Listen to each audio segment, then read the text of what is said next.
2.5 ವರ್ಷ ಪೂರೈಸಿರುವ ಕಾಂಗ್ರೆಸ್ ಸರ್ಕಾರದ ವಿರುದ್ಧ ಕಮಲ ಕಲಿಗಳು ಕೆಂಡ ಕಾರ್ತಾ ಇದ್ದಾರೆ. ಇದೊಂದು ಮೋಸದ ಸರ್ಕಾರ. ಕಾಂಗ್ರೆಸ್ ಸರ್ಕಾರ ಒಂದು ಮೋಸದ ಸರ್ಕಾರ, ದರೋಡೆಕೋರ ಸರ್ಕಾರ ಅಂತ ಪವರ್ ಟಿವಿಗೆ ಸಂಸದ ಗೋವಿಂದ ಕಾರಜೋಳ ಪ್ರತಿಕ್ರಿಯೆಯನ್ನು ಕೊಟ್ಟಿದ್ದಾರೆ. ಇವರು ಅಧಿಕಾರಕ್ಕೆ ಕಿತ್ತಾಡ್ತಾ ರಾಜ್ಯವನ್ನೇ ಮರ್ತಿದ್ದಾರೆ. ಯಾವುದೇ ಕೆಲಸ ಆಗ್ತಾ ಇಲ್ಲ ಅಂತ ಗೋವಿಂದ ಕಾರಜೋಳ ಕಾಂಗ್ರೆಸ್ ಸರ್ಕಾರದ ವಿರುದ್ಧ ಸಿಡಿಮಿಡಿಗೊಂಡಿದ್ದಾರೆ. ಇದೊಂದು ಮೋಸದ ಸರ್ಕಾರ, ದರೋಡೆಕೋರರ ಸರ್ಕಾರ ಅಂತ ಗೋವಿಂದ ಕಾರಜೋಳ ಕೂಡ ಈಗ ಗಂಭೀರವಾದಂತಹ ಆರೋಪ ಮಾಡ್ತಾ ಇದ್ದಾರೆ. ನಮ್ಮ ಪೊಲಿಟಿಕಲ್ ಬ್ಯೂರೋ ಹೆಡ್ ರಾಘವೇಂದ್ರ ಈಗ ಗೋವಿಂದ ಕಾರಜೋಳ ಜೊತೆ ಮಾತಾಡಿದ್ದಾರೆ. ಏನೇನು ಮಾತಾಡಿದ್ರು ಗೋವಿಂದ ಕಾರಜೋಳ, ಬನ್ನಿ ನೋಡ್ಕೊಂಬರೋಣ. ಕಾಂಗ್ರೆಸ್ ಸರ್ಕಾರ ಅಧಿಕಾರಕ್ಕೆ ಬಂದು 2 ವರ್ಷ ಕಳೆದಿದೆ. ಯಾವುದೇ ಅಭಿವೃದ್ಧಿ ಕಾರ್ಯಗಳು ಆಗ್ತಾ ಇಲ್ಲ ಅಂತ ಹೇಳ್ಬಿಟ್ಟು ವಿಪಕ್ಷಗಳು ಆರೋಪವನ್ನು ಮಾಡ್ತಾರೆ.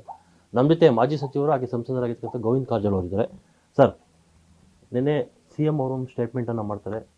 ನಾನೇ ಪೂರ್ಣಾವಧಿ CM ಆಗಿರ್ತೀನಿ, ಯಾವುದೇ ರೀತಿಯ ಪವರ್ ಶೇರಿಂಗ್ ವಿಚಾರ ಇಲ್ಲ ಅಂತ. ಈ ಕಡೆ DK ಶಿವಕುಮಾರ್ ಅವರು 2 ದಿನ ಆಗಿದೆ ಮನೆ ಬಿಟ್ಟು ಹೊರಗಡೆ ಬಂದು. ಏನು ನಡೀತಾ ಇದೆ ಸರ್ ಕಾಂಗ್ರೆಸ್ನಲ್ಲಿ? ಮೋಸದಾಟ ನಡೀತಾ ಇದೆ. ಮೋಸದಾಟ ಅಂದರೆ ಏನು? ಅಧಿಕಾರಕ್ಕೆ ಬರೋದಕ್ಕಿಂತಲೂ ಮುಂಚೆ 108 ಭರವಸೆಗಳನ್ನು ನೀಡಿ ಜನರ ಮನಸ್ಸನ್ನು ಕದ್ದು ಅಧಿಕಾರಕ್ಕೆ ಬಂದಿರತಕ್ಕಂಥ ಕಾಂಗ್ರೆಸ್ಸು ಮೊಟ್ಟ ಮೊದಲಿಗೆ ಮೋಸ ಮಾಡಿದ್ದು, ದ್ರೋಹ ಮಾಡಿದ್ದು SC ST ಜನಾಂಗಕ್ಕೆ. ನಮ್ಮ ಸರ್ಕಾರ ಇದ್ದಾಗ ಬಸವರಾಜ ಬೊಮ್ಮಾಯಿ ಅವರು ಮುಖ್ಯಮಂತ್ರಿ ಇದ್ದಂಥ ಸಂದರ್ಭದಲ್ಲಿ ನಾವು SC ಮೀಸಲಾತಿ ಜನಸಂಖ್ಯೆಗೆ ಅನುಗುಣವಾಗಿ 15 ಇದ್ದದ್ದನ್ನು 17 ಮಾಡಿದ್ವಿ, 3 ಇದ್ದದ್ದನ್ನು ST ಜನಾಂಗದ್ದು 7 ಮಾಡಿದ್ವಿ. ಯಾವ ಹಿನ್ನೆಲೆ ಒಳಗೆ ಮಾಡಿದ್ವಿ ಅಂದರೆ ಅದನ್ನು ಶಾಸನಬದ್ಧವಾಗೇ ಮಾಡಿದ್ವಿ. ನಾವು ಬಿಲ್ ಪಾಸ್ ಮಾಡಿದ್ವಿ, ಕಾನೂನಾತ್ಮಕವಾಗೇ ಮಾಡಿದ್ವಿ.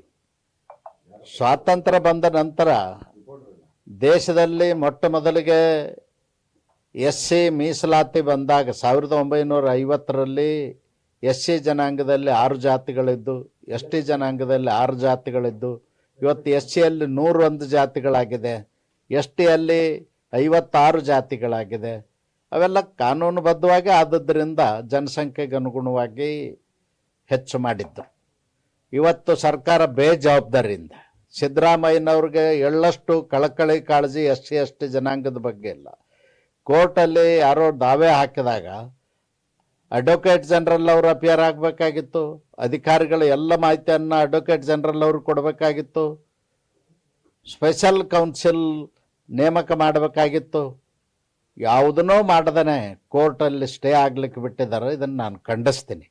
ಇದು SC ST ಜನಾಂಗಕ್ಕೆ ಮಾಡಿದಂಥ ದ್ರೋಹ ಸಿದ್ದರಾಮಯ್ಯನವರಿಂದ ಆಗಿದೆ ಅಂತ ನಾನು ಹೇಳಲಿಕ್ಕೆ ಬಯಸ್ತೀನಿ. ಎರಡನೇದಾಗಿ, ಅಧಿಕಾರಕ್ಕೆ ಬಂದು 2.5 ವರ್ಷ ಕಂಪ್ಲೀಟ್ ಆಯಿತು. ಒಂದೇ ₹1 ಅಭಿವೃದ್ಧಿ ಕೆಲಸ ಕಾರ್ಯಗಳನ್ನು ಮಾಡಲಿಲ್ಲ ಮತ್ತು ನೀರಾವರಿ ಯೋಜನೆಗಳಿಗೆ ಆದ್ಯತೆ ಕೊಡಲಿಲ್ಲ. ಕೇವಲ ಭ್ರಷ್ಟಾಚಾರದಲ್ಲಿ ಮುಳುಗಿ ಇವತ್ತು ಕುರ್ಚಿಗಾಗಿ ಕಚ್ಚಾಡ್ತಾ ಇದ್ದಾರೆ. 3 ಗುಂಪುಗಳಾಗಿದ್ದಾರೆ. ದುರ್ದೈವ ಅಂದ್ರೆ ಸಿದ್ದರಾಮಯ್ಯನವ್ರದ್ದು ಒಂದು ಗುಂಪು, SC ಜನಾಂಗದವರು ಖರ್ಗೆ ಅವರು ಆಗಬೇಕು, ಪರಮೇಶ್ವರ ಆಗಬೇಕು, ಇನ್ನೊಬ್ಬರು ಆಗಬೇಕು ಅಂತ ಅವ್ರದ್ದೊಂದು ಗುಂಪು. ಅದರ ಮಧ್ಯದಾಗ DK ಶಿವಕುಮಾರ್ ಅವ್ರದ್ದು ಒಂದು ಗುಂಪು. ಹೀಗೆ ಗುಂಪುಗಳಾಗಿ ಕಚ್ಚಾಟದಲ್ಲಿ ಅಭಿವೃದ್ಧಿಯನ್ನೇ ಮರ್ತಿದ್ದಾರೆ. ಇದಿಷ್ಟು ಸಂಸದರಾಗಿರ್ತಕ್ಕಂಥ ಗೋವಿಂದ ಕಾರಜೋಳ ಅವರು. ಕ್ಯಾಮರಾಮನ್ ಸುಧೀರ್ ಜೊತೆ ರಾಘವೇಂದ್ರ, ಪವರ್ ಟಿವಿ, ಬೆಂಗಳೂರು.